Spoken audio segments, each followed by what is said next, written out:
বর্তমান সরকার রামিসার এই হত্যাকারীর সর্বোচ্চ শাস্তি ইনশাল্লাহ আগামী 1 মাসের মধ্যে নিশ্চিত করবে। ঢাকার মিরপুরে একটি নিষ্পাপ মেয়ের নির্মম মৃত্যুর মাধ্যমে মানুষের মানবিক মূল্যবোধের চূড়ান্ত অবক্ষয়ের চূড়ান্ত প্রমাণ মিলেছে।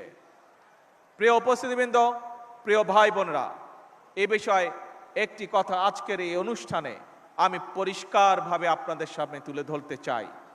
এই ধরনের শিশু নির্যাতন বা নারী নির্যাতন বর্তমান সরকার কোনোভাবেই মেনে নেবে না এবং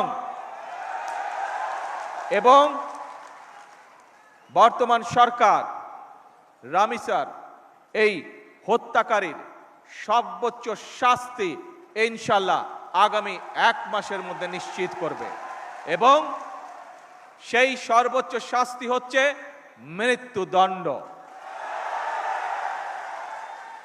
যাতে করে ভবিষ্যতে আর কোনো ব্যক্তি মানুষ এইভাবে শিশু বা নারী নির্যাতন করার সাহস না পায়।